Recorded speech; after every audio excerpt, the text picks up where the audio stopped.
What if the real competitive advantage in transport refrigeration isn't a lower price, but uptime, durability, and knowing what's happening inside the box in real time? Welcome to Industry Ignited, the podcast where we sit down with leaders transforming industrial markets through innovation and execution.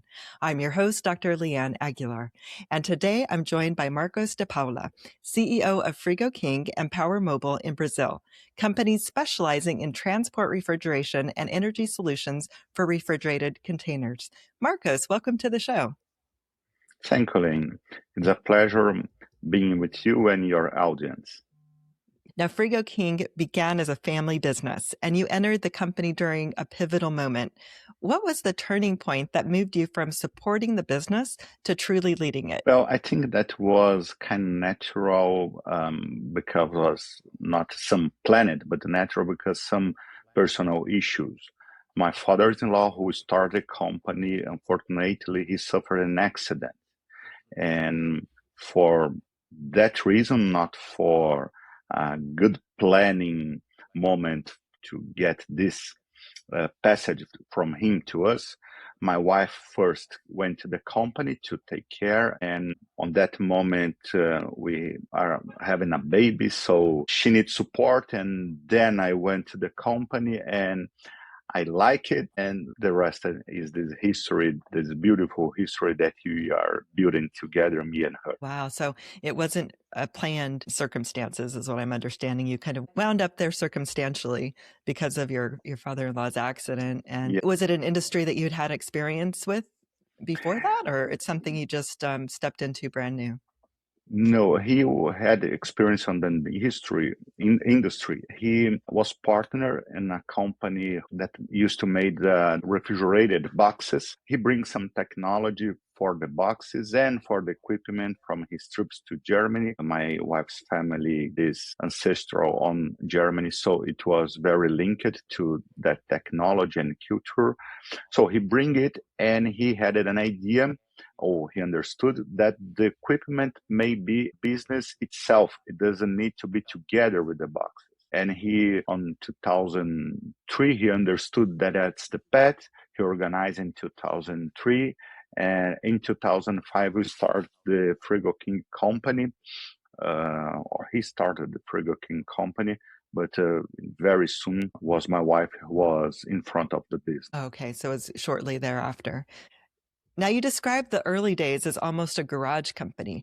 What were the first capabilities you built that made global growth possible? Was it people, product, processes, or mindset?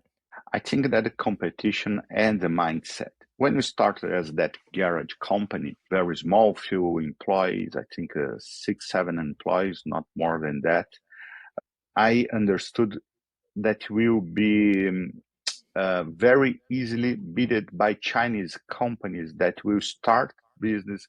They were trying to start business in Brazil with the very low prices. On that very moment, I understand that we need to choose a path, and we choose the path of service and quality, because that is where Chinese companies, they cannot compete. They have lower prices, but they do not offer usually quality. And when they can also bring quality, they do not provide service, because this is a kind of cultural. They sell the product for lower prices, but they do not think about the customer. And we understand that going on this way, through this path, we were able to build something more reliable. And I also understood on early 2006 that we need to go to other countries to compete against the Chinese before they start really having business here in Brazil. And we choose our countries closer to us, like Argentina, Uruguay, Paraguay, Chile, went there to compete against the Chinese, the Koreans, and I think that you did a pretty good job doing that. And we faced some brands that were strong on that market, and we could manage to sell an equipment that is a little bit more expensive. But in the end of the day, the difference in terms of support that you can give, and support not after market the service, support sells the company training support. It's how do we understand the customer needs to provide the best solution. And equipment, it works or runs through 10 years. If you choose the wrong equipment, it will become a cost, a very high cost for all those 10 years. Good brands, not the best ones, the good brands, they are basically 2x, 3x more maintenance than a Frigo King. It's not because of the equipment, it's because of that support that you are able to give in the pre-sales and after sales. Yeah. So I'm hearing that early on, you really identified that it wasn't going to be a winning game to compete on price. So price isn't something that you even considered competing on because, China and the other countries had you beat. But where you could really stand out was on that service and providing better product that lasted longer. So it's really durability and performance instead of price. And so that gave you a leading edge there. So you then slowly moved into other South American countries first? It was easier going through our neighbors. That's why we choose them. But very fast, people start talking one to another, went to exhibition. In 2012, I think we were in some Central American countries and got 15 countries with equipment running. 15 were able to manage 20 countries and now 28 countries, which is pretty interesting, considering that it's basically all the countries, maybe not Guyana's and two small countries in Latin America, but all the countries basically we are attending with the Frigo King equipment. Yeah. Now, leading in manufacturing often requires balancing speed, precision, and long-term thinking. What personal leadership principles have guided you through 19 years of building and scaling? Quality, of course, this is the first point in terms of product. Technology, we had a very important discussion in 2014 about how want to be recognized and the technology that you put in the product. It was decided that you will be in that way. So since 2016, all of our equipment leaves the factory with a data logger that is standard. There is no extra cost. And this is something that basically everybody charges. And since 2020, you have one of the most advanced systems for technology with a free app that can communicate with the cabin control, send information to the cloud, getting global position. So very advanced, and it's everything for free. We have open source to communicate with some companies that does the tracking for the truck. So it's not a closed system, it's open for them. And of course, also for the people from our team, I understand that we need to improve the product, but we also need to improve who is in front of the customer, developing the idea of how they must serve our customer, how they must offer the best solution. And this is something that is always happening in the company with the leaders, through the leaders to the other people, to the guys from production line, from service, from sales. So in every department, it's very clear that our number one priority is the customer. I have a saying that's very usual in terms of what we need to prioritize. And first, it's always the product on the field with the customer. So if the customer has any needs, this is first one priority. Second, it's what is strategical in the plan. And third is the operational. This is something for everybody in our works. We have many different tasks during the day, many different. If you start in the morning and until the end of the day, your day will completely full of tasks. But if you take a look, few of them, it's really important. So when it's very clear to prioritize, we know that the first priority is the customer. And if the customer is the first priority, everything makes easier to to decide and understand. It's working. It's a rule easy to understand, allows us to answer our customer needs faster than any competition that we face in the market in Brazil or out of Brazil, probably also in the United States.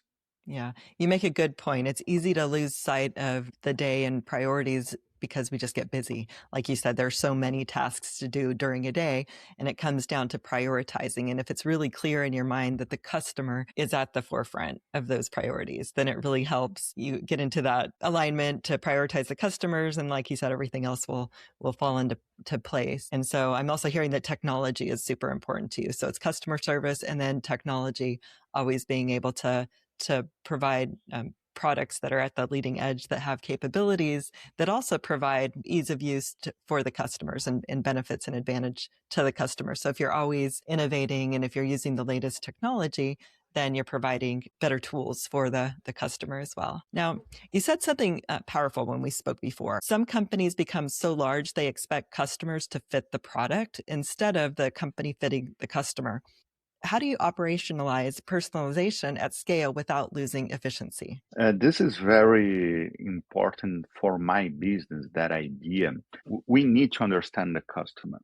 Sometimes understanding the customer, it's to listen and just give them the orientation how to use the equipment in a proper way, because it's like an air conditioner. Sometimes people think that if you have a regular air conditioner, you put on some temperature like, I don't know, 60, you make cold faster than if you just put 70 if your goal is 70. And it's not right. That's wrong, because the capacity is that one. You get that time to reach 70 if you put the set point on 70, or I don't know what is your preference. Let's imagine that it's 70 to this example.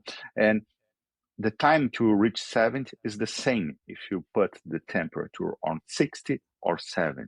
When we go to the transport refrigeration equipment, the wrong set point may cause damage on for example, you are transporting some butter and you put a colder that's needed, you damage the butter. You cannot do that.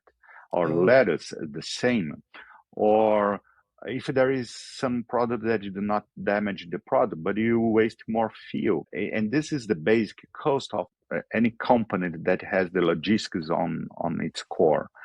So when we think about choosing the right equipment, allow the customer save money on the fuel, save money on the goods, because if you choose properly the equipment, you can probably have a better transportation of your products. And sometimes it is made with a good service in terms of sales.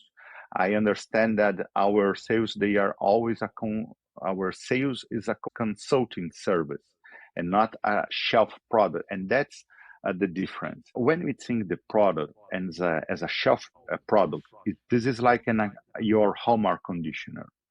You go to the Walmart, you buy air conditioner, and you just install in your home, and that's it.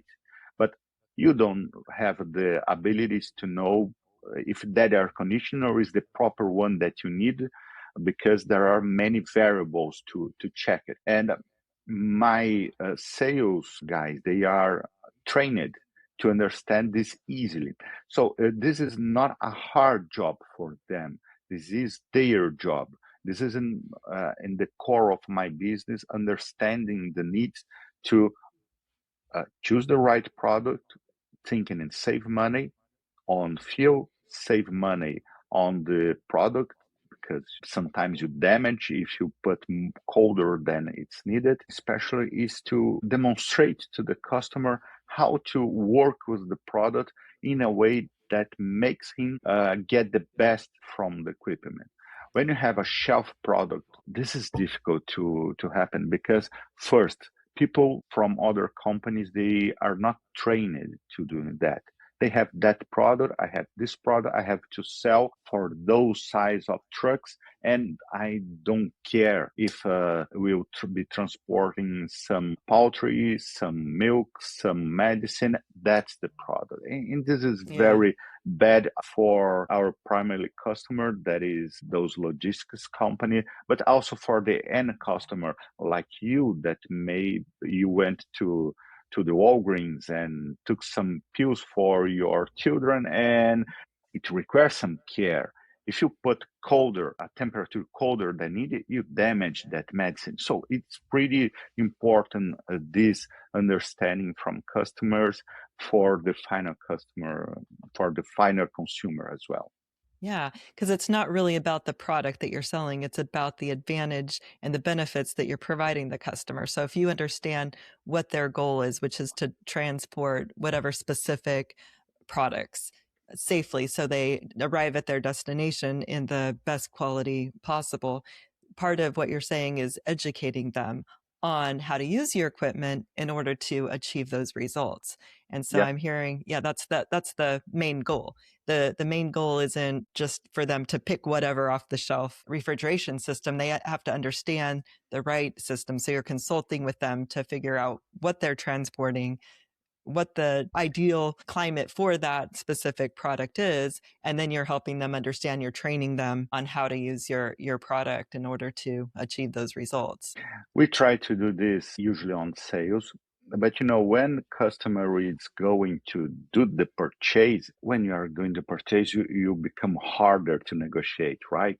We are trying to get some advantage. This is part of the business. We are there. If I'm buying something personal, I'm the same. And we know that sometimes the customer do not open everything for the people on sales. And that's why you have the corporative training. In Portuguese is Universidade do Frio, what is in literal translating, it's like a cold university. We talking about corporative training in the United States. And we have a specific training that is how to use your Frigo King, that for that customer that already bought. So we are not doing that to make the sale. The sale is done. He already bought the equipment. He's using the equipment. So there is a specific training to get the most advantage of the use of using a Frigo King. And so this service is provided, of course, to trying to make the sales before, but even after the sales, after we already did it. So it's done. Yeah. We keep taking care of that customer. And this is a commitment in the end of the day with my customer success. The idea of he used the best of the equipment, and one of our main goals is an equipment that give less headache for my customer. All the equipments, transport equipments, you have compressor, you have the mounting, all the vibration, problem of service. So it's all the same. But in the end of the day, I want to offer the best pill for his headache. So fast service, less time on the maintenance. I understand that that time that my customer has, or the transport refrigeration customer has, the truck stopped, it's a day that that cost, it's getting higher and higher, because you need to rent another truck, and sometimes you have financing, so you are paying your financing for the new truck, you are paying a rental truck, you have insurance on the truck that is in the service and the rental, problem with your employees. So it's a lot of problems. Yeah. 1 week extra of a truck that is in the service may represent the price of a small equipment. So it's a lot of money. Yeah. And okay. Yeah, like I've heard, or I've often said, it cheap often costs you more in the end. So it's expensive to buy cheap or to go the cheap route. That's the philosophy. Exactly. Now, you gave a clear example of design philosophy also, which is fewer parts, stronger construction, and products that don't fail in the field. Where do you see competitors compromising most often, and how does that show up in real-world uptime? When we think about the components, I cannot say that my main competitors, especially in the United States, they are using bad components that justify that time that they lose. I think that is really the service, and that idea that which is important is that very large companies and for the small ones, they have to take a line to get the service, and the shelf product in terms of not receiving the right product for the application, which means that will cost more in service because many times you need more time to repair because that component, basically all the mechanical components, we think about time, but it's not lifetime in hour. It's in days, it's in hours running.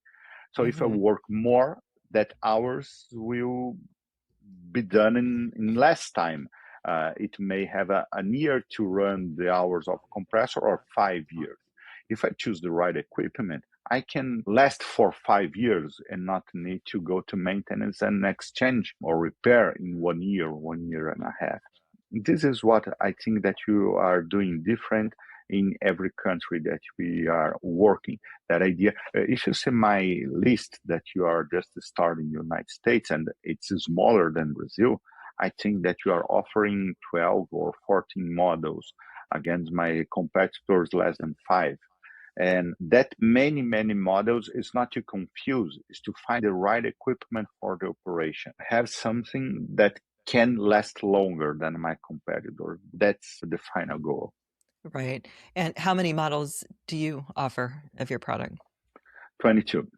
22. Okay. So 22 models. So it really is about consulting with them, finding Yeah. about the size of their truck, their container, and then finding out what they're transporting and then consulting on the best fit for their Yeah. needs. Yeah. Until the end of this year, we will be reaching 25. Oh, So okay. So we just keep expanding and trying to find every time more and more those specific application to attend the customer needs. So learning from your customer, getting their feedback, figuring out what their needs are, and then modifying your equipment or creating another version that fits those specific needs. Yeah, this is a work that we are doing constantly. Research and development and innovating new products. Yeah. Now, you've said many brands talk about quality, but don't build into the small things. What does quality with integrity look like inside your manufacturing process and supplier decisions? I have a very interesting example because the first time that that we faced that, I didn't understand. I was talking to a guy in the United States in Texas about the components that we suggest him to have in inventory to repair Frigo King. And he asked about condensers. And he showed me that he has a full inventory of condensers from my competitors. And I didn't understand because we do not face that situation of a need to change a condenser very often to just have that component. It happens sometimes if you have an accident or something like this. And we were concerned about having excess of inventory. If I only think about my business, it will be a sale of a part. But if I want to have strong partners, it's better if he pays for what he needs, not having old inventory. So, and I try to understand, and this is basic for us since we started, that we need some protection for the breeds, and you use a mesh since ever. And it's simple, it's cheap, takes time to put, yeah, but it's cheap, not a big deal. And my competitors for that specific model, they do not use it. So for them, the idea of changing the condenser is business. For me, it's uptime, so not good. Yeah. This is a very small example to show this is an option during the development of the equipment that it's obvious for me. We need to save the product, not sell components, I think that's a good example that can explain a little bit of that. Right. Yeah. So it's not just about your pushing a product in the inventory you have, but if you identify a need or an issue, it's going in and creating a solution that's actually going to serve the needs of the client. Now, you pioneered My Frigo King, a free app for remote monitoring using the driver's smartphone instead of requiring a separate paid data line. What problem were you solving, and why was free a strategic decision? I understand that the connected equipment is the future. About 10 years ago, I had that view. And since then, we start to work in a solution. What some competitors, they are doing in the market, they trying to compete to tracking device. And okay, I understand they are trying to make money with the service. And 10 years ago, that was something that was very strong on the business magazines, trying to get a SaaS or something like this to improve your income. But I never believed that system as a new income source. I believe that it could support me to get information, to provide better and better solutions for the future. And that view from 10 years ago, this is very important now on this new era when the database, it's like a new oil, new petrol, new gold, because I have a 10 years database basically now, because I never charged for that and everything is available to make improvement in the equipment. So first of all, I understood that the SaaS was not the way. Second, I will understood that moment, and I still believe that I'm not able to compete to the track devices. Their core business is that they can offer much more than I can. I can offer to see temperature, to change the set point, to know the position, but the tracking can support my customer to save fuel, to save tires, to avoid some problem with the employees, with the law. So in Brazil, there is the safety because there is some robbery, so they can provide some solutions on that, and I cannot provide that. I'm providing another kind of solution. So we go through two paths. First, for those companies that don't have money to pay for the tracking device, they got my system for free. Mm-hmm. It's better what I can offer than have nothing. They can check the temperature, can check the position, can change the set point, and some other features that are more important for us than for them. Yeah. And for the large companies who can hire the tracking device, the system, it's open. They can get the signal, and they can integrate to their system, and that tracking device can read all the information on equipment and consolidate in just one database. And it doesn't invalidate my own system because they can work both together. To the tracking device, they got informations in the equipment itself, and I got informations in the app on the cabin control, so they can run together, no problem. Yeah. Yeah, that I like that philosophy. So instead of creating a software solution that was another revenue stream, basically, you chose to have an open integration system that would encourage customers to connect their system to their broader fleet platforms. And that would give you a lot more information, data that would not only help them in the operations, but give you the information that you need in order to continue to innovate and become more, efficient and effective in your own solutions. And yeah. And so instead of creating that closed system that limited the adoption, you opted for the open system to encourage adoption and get wide data instead of just the limited data from the larger service providers who could afford it. And you have that documentation, any tracking device in the world. If you wanted to connect with Frigo King, we just supply. No big deal. Mm-hmm. And you're developing battery integrated refrigeration with solar support, reducing battery weight compared to traditional trailer systems. What's your vision for electric refrigeration, and what has to change for it to scale globally? I think that there is no way back on that. The equipment that we develop, it's focused on very small trucks. For trailers, it's a little bit different. We are not going through the trailers now. We are starting. So now talking for the small ones and the small trucks, there is the problem that is always opening and closing doors. And comparing to the trailer, it's this operation is much more difficult in terms of consume of energy, because if you have product that enter in the right temperature, you place the equipment on that right temperature. The only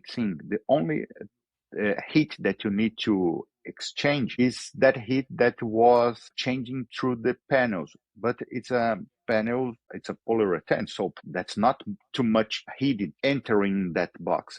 You do not use a lot of energy doing that to keep that temperature. So there are some solutions for trailers using solar panels. But our job for small, it's much more difficult. I don't have such great area, small ones, small trucks, and always opening and closing doors. So always open, enter heat, and I need to get that heat out very fast. So it's a very, very hard job. We did a very good product that is the E-Flex, and to allow in the market, usually they go for 12 volts compressor, which means to get the power, you have a very high current or you do not get the power. And they do that to connect on the battery of the truck or van, which is a problem because there is no such current available. Went to the PET on a 48 volt equipment, which means that we can get more power, lower current, and a battery that we can supply ourselves. A lithium battery, so very advanced, a good system, BMS system that is for safety. And since we do not use the truck battery, it's our own battery, we can support our own solar panels. And according the size of the roof, according the operation, we can reach something that is almost sustainable or even sustainable. We have an example. Our first prototype, we applied in a city called Natal here in Brazil. It's very north of Brazil, but it is in a region there is a lot of sun all the time. We installed in April, and we are in January talking today, so almost 1 year, 10 months that is installed, and it never need to be recharged. Only the solar panels recharge the equipment, which is pretty impressive. Yeah, that's impressive. For the future, and we have a job in my engineering department that is checking new technologies. I understand that we need two things to get those equipments for bigger trucks or to all the equipment sizes.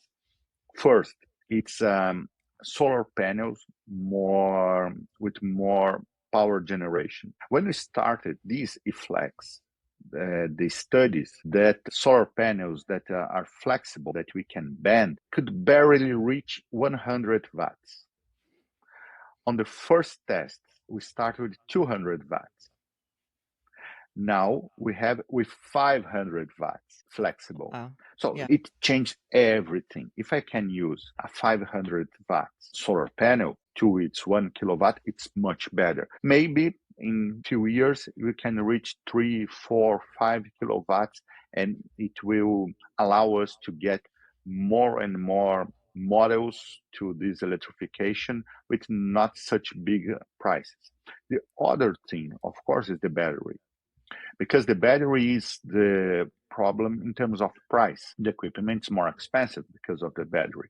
So if the battery starts to become every time cheaper, which I do not believe that much, but let's imagine that is a possibility, or on the same price and same size, getting more capacity, or both situations together, of course, we also can get more and more power, and with more power, bigger equipment and solution for more sizes. And I think that it will be happening, especially the part of more power, not price of battery, but the same battery with more power, which is good. Yeah. and the solar panels every time more powerful. I think that you are going through that way. We also are studying some hybrid solution, trying to connect some alternator or something like this. But personally, I think that it's too complicated for maintenance, and I don't like solutions that will cost more in maintenance for my customer, and that's why I think that it's not the way. And the alternator usually runs integrated to the wheel, or the, I don't know if in English is cardan, I don't know if it's the right word, but where the transmission is made, the power transmission is made. This is something basic. We do not create the energy, you transform it. So if it's a fuel truck, I getting the energy from the fuel and becoming electric. So there is no sense. I don't believe in that concept. If it's an electric truck, this is already in the truck battery, so I lose autonomy. Right. Because that solution that you are offering can be applied on both situations, on the electric truck, on the electric vehicle, increase autonomy because do not take energy from the truck or van. On the diesel one, or petrol, gasoline, you do not put in a compressor on the engine. So you save fuel. It's equipment that you can get all the benefits of the electrical equipment, and not something that may cost more in the end of the day for my client. Yeah, exactly. No, exciting innovations. That's great. Now, you're being intentional about the US market, building a service partner network before introducing large equipment. What does service readiness mean to you, and how do you choose and train partners to protect the brand? We have a schedule for that. The first job now is trying to find who are able to support Frigo King. At this first time, we are trying to find partners, people that have company who are already in the market and don't want a service that duopoly that you have in North America, because there are only two companies that basically they have a good product, but the same benefit and the same problems. And there are some independent companies that make service. I'm looking for them to service us. This is the first step. We are looking for them. That's it. We are just looking and making some list of who are available and who are interested to work with us. The second step, I will start my corporative training in the United States with someone that will be hired to do that. And so probably we'll be inviting them or visiting them and training them online. This is the way we are successfully doing in Brazil and Latin America. We have a platform for online education, the same that some technical course or universities use. So very robust, very good platform. And we can do online, but we also can do in something in person in the United States. This is the idea of the second point. We are very flexible in terms of inventory. We do not require to buy components from Frigo King, but to service Frigo King, you need to use components for a certain quality. Right. So there is, in terms of compressors, we use an American brand called TCCI, but you also can use another American called Sand. And if my service use one of them, that's good, no problem, because it's basically high standard quality bolt. My competitors require to buy from them, and they overprice it. And when they overprice the components, the customer will pay more, which is not the best solution. The idea, I don't want to make money selling parts. I want that my customer be satisfied with my product and last longer. It's more simple. Yeah. And I hear that your commitment still to the customer, putting the customer first. So you're looking for partners who can provide the service to keep your equipment running and satisfy the customer long term again. So it's really finding people who are in alignment with your values and serving the customer. Yeah. So Marcos, looking ahead 3 to 5 years, what does success look like for Frigo King and Power Mobile in the US and globally? Product roadmap, service footprint, and customer impact? First of all, we have the 𝐏𝐴𝐵 equipment that is for trailers that we are launching this year here in Brazil. Looking for the next years, I expect a success on this product, which means that we will increase our business in Brazil and Latin America in certain part of the market that we don't have a share yet. And what I understand is that the market it's demanding a new, very good and reliable equipment, and we are offering that. This year, it's been launched here, and I believe we'll be ready in 3, 4, 5 years top to get that into the United States, the equipment with all the barriers already broken, especially in terms of service. And when I think about this service network that you are starting to build in the United States, it's because in that time and the time how long it will take to start with the Zeus equipment in the United States, it's how long it will take until I get this full national coverage, which I predict 5 years. We started last year, so 4 years ahead now. This is our goal, get this national coverage, because I cannot offer a product before getting the service network ready. And this is very clear for me, for my team, and for the people that I talk to when I introduce the company. Yeah. I also understand that the measure of the success of this job in the United States is starting a company in the United States. This is always my idea. This is not related for any new thing from politics or tariffs and all those things that are in the newspaper. This is in my business plan since the beginning. Since I reached some number of equipments being sold every month in the United States, I have a company producing the equipment in the United States. Now, with the tariffs and the price that you are doing, we are just investing money because you're not making money. You are not able to make money with these tariffs. But I don't care because in the end of the day, that prices, they were not made thinking in sending equipment from Brazil to the United States. But the prices were made considering produce, manufacture into the United States. So means success for me in the next year. In the United States, having the company and be prepared to launch the Zeus, and in Brazil, get a good share of the trailer market with the Zeus, and Brazil and Latin America. This is my main goals, to understand that we could reach with what we are planning, what is strategical, and this is what you are looking for. Yeah. Exciting things coming up. I'm looking forward to watching your journey, and yeah, very exciting. Well, Marcos, thank you for sharing the Frigo King story, how you choose durability and uptime over price, expanded globally, and building digital capabilities that make refrigeration smarter and more reliable for fleets. For listeners who want to learn more about Frigo King, and especially those interested in cold chain innovation and service partnerships, where can they go to connect with you and your team? FrigoKing.com. You can find all information, and since you send any message, me or someone from my team can answer and give all the support that the customer needs. Great.